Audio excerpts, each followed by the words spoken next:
Why do people make getting rich look so hard? I don't know, bro. It literally took 6 months. That you have to detach yourself from the results. And you need to make it seem like this offer It's something that they need. Yeah, you need something. it, and they'll never think about it. Right. Well, you said your close rate was what? Over 80%. Over 80%. Yeah. There's a specific way to pitch, and not a lot of people know that. What's up, guys? Welcome back to another video. My name is Ben. I'm 21 years old. I clear 5 figures every single month doing something simple called high ticket sales. People overcomplicate it all the time, but it's extremely simple. And by the end of this video, you are going to have all the knowledge that you need to know in order to kill any sales job that you get. But before we get into that, a little bit about myself. I've been in the sales space for about 10 months now, almost about to be a year. I've done setting, I've done closing, I've done both at the same time. And now all I do is just sales manage. I manage different offers. It's pretty simple. And as you guys can see on my right, I have a guest. It's my boy, one and only Solo. We're both gonna be giving you guys a whole bunch of advice in this video. So yeah, introduce yourself. Yeah, so my name's Solo. I've been a setter, a closer, a sales manager, and a growth operator. I've done just about everything, and me and Ben here are just here to kind of tell you guys a little bit more on like a lot of things in the sales space that are misunderstood. Yeah. Right? And we want to give you guys some clarity so you guys can understand that this is a real space and you make real money. Yeah, extremely. Yeah. Very quickly too. Yeah. Easiest business model. Yeah. Yeah. And for you beginning sales reps, this video is for you too, because we're gonna teach you a lot that's gonna get you on, when you're on an offer, you're gonna kill, you're gonna be the best sales rep if you're able to get through this whole video. Yeah. This is literally the only video any beginner needs. Yeah, literally. Let's explain it all. Let's get into it. So the biggest thing I noticed is that a lot of sales reps, they literally focus on purely objections. Like, how do I handle the objection, right? Yeah. And I want you to kind of tell them, like, that's not that important when you do everything else correctly. Well, yeah, of course. Why we worrying about the end if we can't even do the beginning, right? A lot of people worry about objection handling, yet they don't know how to discover. They don't even know how to run an intro to a call. They don't know how to do any probing. They don't know how to do anything. They don't even know how to pitch their own product because there's a specific way to pitch, and not a lot of people know that. And I feel like that a lot of people, do you agree? A lot of people just fully focus on, oh, I have to objection handle, I have to learn objection handling because that's all that happens. I think it's because it's the most trendy topic. Right. You know what I mean? Every sales guru you see online, they always talk about how to handle an objection. Why not teach them how to never get objections? Right? And that's exactly what we do. Right. Do you guys even know what pre-handling is? Do you guys know what pre-framing is? Any of these things? No, because nobody teaches it online. We're about to teach it right bro, here. literally my highest closing month, I had I think it was an 84% close rate, and I think I handled 3 objections that whole time. Right. It's because you don't get them. When you do it right, you don't get them. Right. And objections, they're like, I feel like learning how to objection handle, sure, it's important. You need to learn how to do it, but if you don't know how to build enough clarity in the beginning of the calls where it looks like this is the best choice, you're wasting your time. Right, 100%. I 100% agree with you. I'm not gonna lie. Especially when I first got into sales, obviously I thought that objection handling was like the biggest thing because all you're gonna do is get objections. But like you said, like why not just avoid the objection by learning how to properly structure a call? Like when people say I need to think about it, all that means is that they don't have enough clarity. Right. Do you think about if you're going to eat breakfast in the morning? Nope. No, because you need to, right? And you need to make it seem like this offer, like you need this offer, it's bro. something that they need. Yeah, you need it, and they'll never think about it. Right. And you said earlier, Solo, you said your close rate was what? Over 80%. Over 80%. Yeah. And what even were your objections? Those 4 calls or 3 calls that you said that didn't, that you got objections with, like what were the objections? Do you remember? Too expensive. Couldn't afford it, right? It was a $15K ticket. Oh, okay. Can't afford it, but. So it was just a money issue, wasn't even a value issue? It was a money issue to a point, like obviously you get that sometimes on calls, but it's not the fact that they didn't have the money, they just were scared to put down that much money, right? Which is essentially, I need to think about it.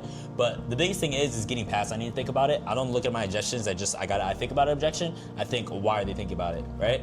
You get past that smoke screen, that's what's gonna get you to the real answer, right? And most of the time it was too much money, right? And that is probably going to be the hardest objection for you to get over, right? But you did build enough value in your presentation and your offer. Right. So everybody watching this video is probably going to ask the big question, okay, you're talking like you know what you're talking about, so how do you build more clarity? What would you tell them? How to build more clarity? I would definitely say it's probing, right? It's asking the right questions at the right time, right? And not just the right questions, but the right time is the most important part of the call. Because if you're asking questions that you should have asked 35, 40 minutes ago, if you drop price and then asking, wait, why do you want to do this? Does that make any sense? Yeah, but it's not only what you say, but it's how you say it. It's tonality as well. And not a lot of you guys even know about what even tonality is. You guys think that you guys can come into these call monotone and people are just going to give you the money. No. They're going to give you every single reason on why they should not pay $15,000, pay $20,000. You guys have to worry about probing. You guys have to worry about tonality. Like I told you earlier, you guys have to worry about the whole discovery phase. Make sure that you're properly asking the questions. Yeah, I've literally been told I had a sales accent. Like a sales accent. Like I'm talking like I'm trying to sell something, and that's because the amount of training, like you need to work so much on tonality, even when you talk to your friends. Yeah. You shouldn't talk like you're talking to your friends. You should be if you really want to get better, you have to take it to you everywhere. Yeah. Right? They said I had a sales accent because I always try to talk like I was selling something. You took that as a compliment? Yeah, I took it as a compliment, bro, because that was something I wanted to learn. That was what I was learning at the time. 100%. So no matter who I talked to, I didn't change my accent, I didn't change anything. I just talked like I was trying to sell something. And it made my tonality better on my calls. You shouldn't just practice when you're practicing, you should practice all the time. Right. Yeah. And one thing that I also love to teach, especially to the students that I have, is that you have to detach yourself from the results. Now, I'm not even gonna speak all about money in this video because obviously it's a sales one. I'm here to give you guys information. But if you're in a call, it is because of the fact that you're selling a product that you wholeheartedly believe in and you know for a fact it is going to help whichever person you're trying to close. It's gonna help the prospect. Yeah. So a big part of a call is not just objection handling, but it's actually believing in the product that you sell, and it's help guiding the person that you're selling to make a decision that you know for a fact is going to work and you know for a fact is going to benefit their lives. I feel like that's a very, very big important part of a call. 100%. And outside of that, a little bit more advice. I know a lot of people have issues with this. How do you find the right offer? A lot of people do not. And what makes it the right offer? That's actually a really great question. I know for a fact they're thinking that, like, how do you get the best offer? Ben, how do you do this? It's pretty simple. Just look for organic lead flow, I would say, for the most. Don't look for somebody that runs a whole bunch of ads, because organic people is easier to close. They have a face to the brand. They know who they're actually buying into. It's not just a commercial, right? Like people, they sell a whole bunch of commercials on television. Do you think a whole bunch of people, oh yeah, no, I'm gonna go buy it? No, they need organic lead flow. They want to connect with the person that they're buying into. And it's way easier to sell a $30,000 product with somebody who you feel like you know. And that is through organic. So, to answer his question and to answer your guys' question, look for a creator that has organic lead flow. Look for a creator who is consistent, who posts every single day. And on top of that, look for a creator who actually believes in their product. Because instantly, when you get into an offer, you can tell if an owner is just looking for extra cash or they're looking to actually help somebody. Would you agree with that? Yeah, 100%. And also look at the fulfillment in the program. Right. Right? Referrals are a big thing. A lot more students are gonna come if you're getting good results, right? Testimonials. As a growth operator, like I study this, I learned this. You need good testimonials, especially now in the info space. It's cooked. People don't have trust anymore because what happened in other offers, right? People lost their trust. Look for an offer with a bunch of testimonials, a bunch of fulfillment. Those are where people are gonna go to. People nowadays, they lost their trust for offers. They lost their trust for info products. And they're only gonna trust the ones with the most amount of results, right? So look for an offer that gives the best results for the students. You're gonna see success, bro, because a lot of people are gonna come there. And also, ads. Ads are good as well. Obviously, you don't wanna rely on straight ads, but it's a good way to know that you're always gonna have calls in your calendar, because organic is inconsistent. Organic has inconsistencies at points, unless you're like working with the Brett Scales or TGR or one of those huge guys. But normally it has inconsistencies, right? Ads is a good way to know that you're gonna have consistent lead flow. So, back off what you're saying, organic probably is the biggest thing. Ads are important too. Look for someone with both and gets results. You're gonna get a good honestly, offer. if you have somebody with both, it's definitely gonna be an even better offer. You'll print much, much, much more. Yeah. And I want you guys to know, an offer doesn't have to be good just because of the fact that they have 100,000 followers. Exactly. Somebody can have it's a big 2,000 followers, 3,000 followers, and have one of the toughest programs. I know a guy, 75K CC a month, 500 followers. Yeah, I was just about to say, I know somebody that he blew up a little bit more. So he has about like a 1.3K, right? And he does a growth operating program, and he clears about, I think it's about like 50K a month on his offer. And obviously you want a lot more. I mean, 50K a month to a closer, probably like 10%. It's about like $5,000. But it's just to show you that if they're able to do that with 1.2K, 500 followers, whatever, right? Oh my gosh. A guy with 10, 15K followers, you can make a lot more, without a doubt. Of course, obviously, if the offer owner is good. That's why I want you, that's a big part when you guys are getting onto an offer. Make sure the offer owner is authentic. Make sure he's actually pure about what he's talking about, not just trying to get extra cash. Because I promise you, if you worry about the money side of sales, you will never get a sale. If you'll be stressing, you'll be stressing the fuck out. Just know that. You'll be stressing out if you just constantly worry about, oh my gosh, I didn't get X amount of money today. Oh, I only made about like 5K this month. I didn't make my 6K mark.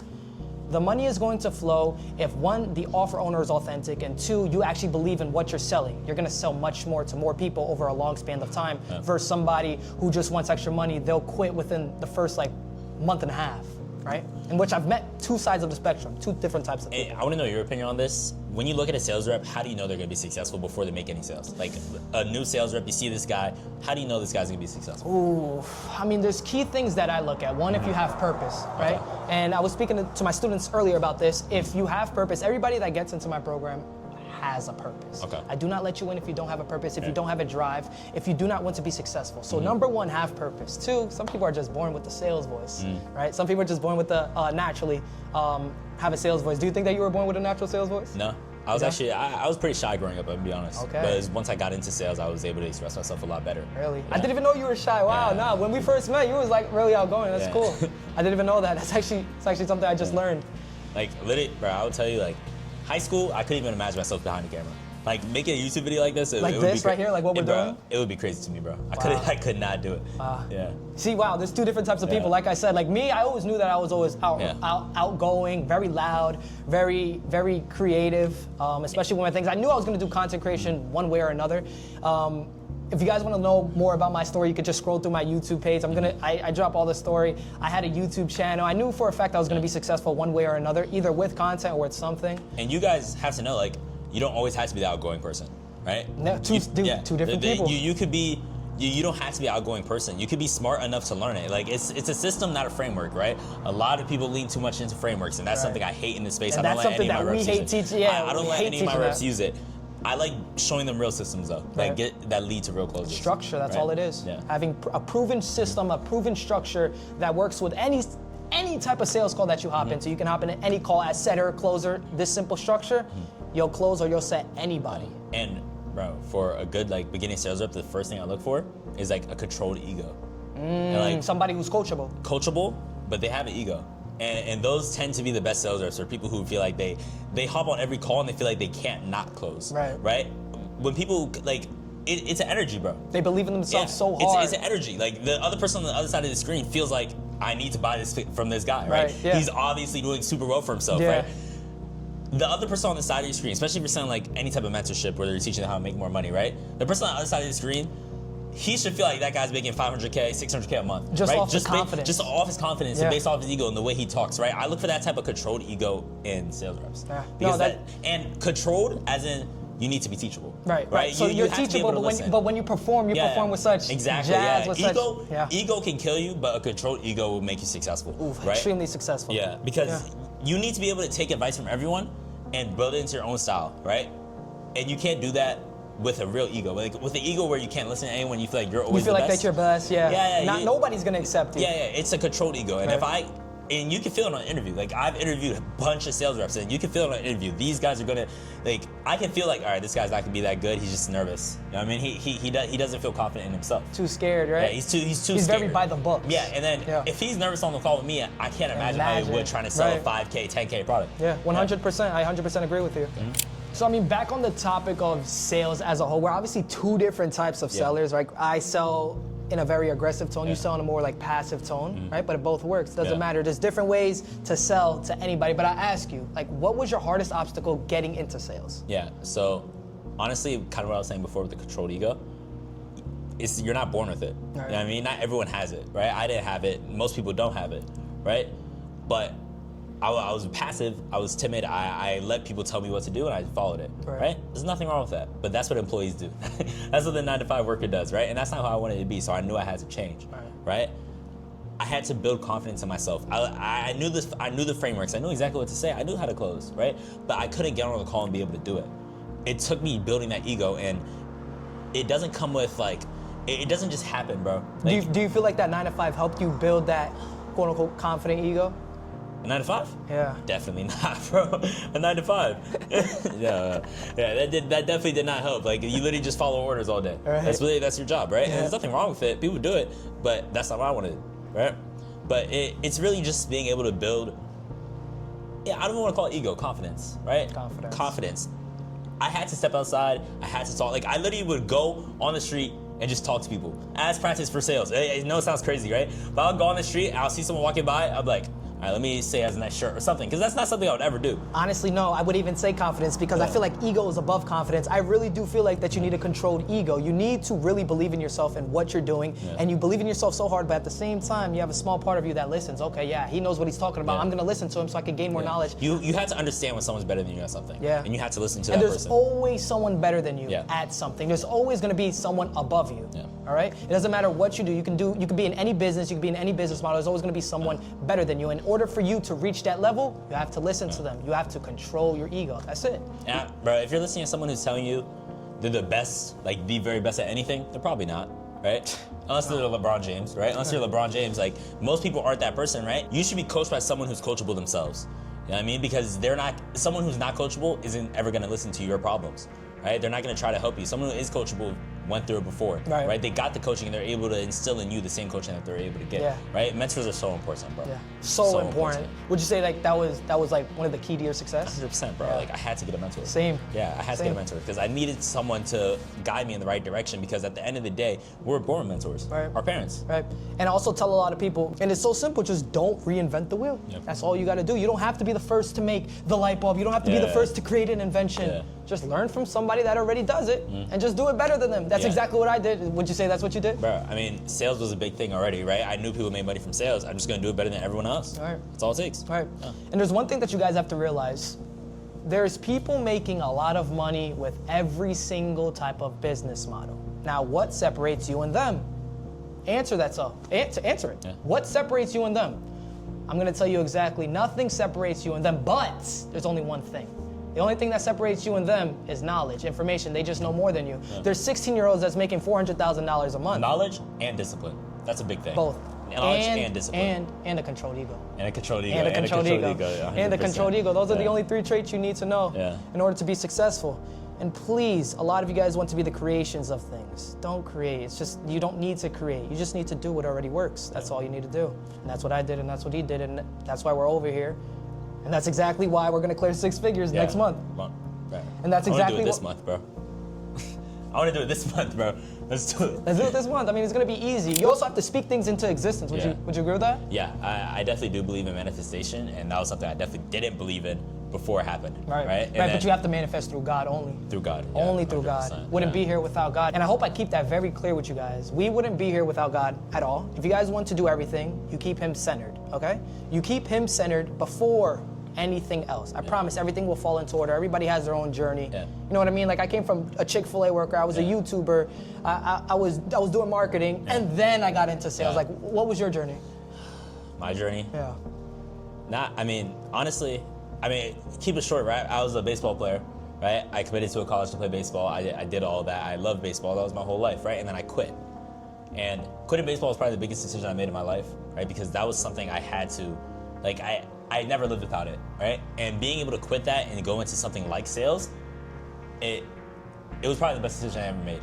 Like, honestly, because it's not like I got injured or anything. It wasn't like I was forced into this decision. I made it for myself because I knew there was something better.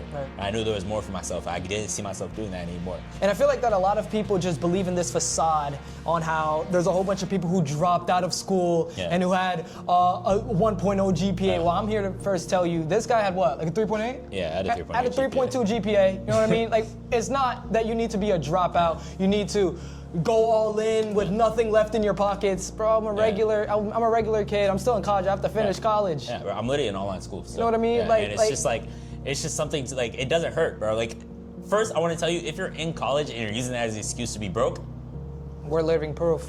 Stop using that excuse. But I kind of want to go back to the thing, like, keep God centered, right? It's really important, but I don't want people to get that misinterpreted that they don't have to work. A lot of people mistake and say, all I have to do is pray, and then it'll just come into my hands. A lot of people even put this little facade, right? I'm gonna use that word again. A lot of people use this little misinterpretation that, oh, God's gonna give you everything. All you gotta do is pray to Him. He rewards effort. Right. He rewards effort. You have to put in the time. You have to put in the dedication in order for you to be successful. Nothing's just gonna get handed to you. Who are you? Special? You're not special. You're just a regular human being. But God loves everyone. God loves everyone so much that He gave His only begotten Son. So that whoever believes in Him shall not perish but have everlasting life. It says it literally in the Bible. If you believe in Him, is one. But you have to do number 2, which is put your own effort. Nothing is just gonna get handed to you. You're not a baby at all. You're gonna have to work. Okay, but let's jump back into sales. That's probably why these people were here to begin with. Let's actually jump on the role of setting, because you need setting in order to if you can't set any appointments, you can't book a call, you can't even close. right? So not a lot of people know this, but there's not just one thing that you need to do in a setting call or a setting or a DM set or any of these things. There's honestly two things that you need to look for in every single set that you book. Number one is obviously if they're qualified, they have enough money to even get into whatever you're selling or whatever info that you're selling, any product that you're selling, they need to have enough money. But number two, I mean, what do you think it is? What do you think the second thing is? Bro, motivation. Motivation. Honestly, like, bro, this is the thing that a lot of sales reps do, a lot of setters do, right? They'll see, oh, he has 10K to invest. Oh my God, he has so much money. Oh my God, book him. Right? I got 15 books today. Oh. It's about I'm about to be rich. Yeah. No, oh my God, tomorrow everybody's about to close. No show. It's because they don't have a purpose. That's how you get fired from an offer. Honestly, I fire sales reps who do that because it's like, bro, I don't care how much money they have to invest. If they have no intent to solve the problem that they have, why would they buy? It doesn't even make sense. I would rather book somebody with, like, obviously not such a little bit amount of money, but like somebody who has a decent amount of change and can get the money, but is so hungry, so motivated, so well driven, so and hardworking. they need to solve their problem. Like, it's urgent. It's urgent. Yeah. It's an urgent problem. Yeah. And if you're not, like, you have to set based off those qualifications. And those are the people that you sell for like 10 bands, 20 Exactly. bands, 30 Those- bands. yeah, bro. Those are the people who buy. A lot of people lie about their money. You have to think about it. You're talking to this person for the first time. They're not going to tell you exactly how much they have. Yeah. Right? They're not going to tell you their whole lifestyle if they don't even believe in, if they don't trust you. But if they need to solve that problem, bro, they're going to invest however much they have, right? If they have $5,000, right, they're going to invest 4,000 of those dollars to solve the problem that they need to solve, right? And it's not, it's just something that's honestly, like, when I was a closer, bro, I used to get so mad, bro. I'll hop on a call with someone, they're like, yeah, I mean, I make 10K a month. And they're like, oh, why do you want to do this? I'm just looking around. Just to do it. Just looking around. I'm like, all right, so how am I going to sell this guy on anything? Right. Are you sure you're just looking around? Bro, it's like trying to sell food to someone who's not hungry. Yeah. It's like going to, I mean, like. It's a good example. Yeah. It's a good example, right? No, that's facts. That's so facts. I'm not gonna lie. That's literal facts. But even on the topic of people who need change, I want you, the person that's watching this video. Do you feel like that you need a change in your life? Do you feel like that your life is cool? If you think it's cool, if you're happy, if you're comfortable, by all means, scroll out this video. Don't. But if you guys really, honestly, wholeheartedly want to change your life, then find something. Whatever it is, look online, take today to be the day that you change your life. You journal, you write down your goals, you tell yourself what you're going to accomplish. Because you first have to have your mind believe it before you actually do it. Otherwise, it will never happen. The law of manifestation. I talk about this all the time, right? But honestly, I think we gave them a little bit too much sauce. I think it's time to wrap up this video. So we wrap it up, Yeah. I really do appreciate you guys for tuning in. If you guys made it to this part of the video, comment down below, honestly. Comment down below, what are your goals for 2026? Tell me what your goals are. I'm gonna be replying to every single one. The person with the most liked comment, I'm honestly gonna give away about $50. But you must be following me on all socials. All socials. Anything else you gotta say before we end up? Wrap it up? I'm gonna have to follow you after this. I want this $50. You want $50? Yeah. You can be the top comment. All right, guys. I'll see you guys in the next vid. Peace.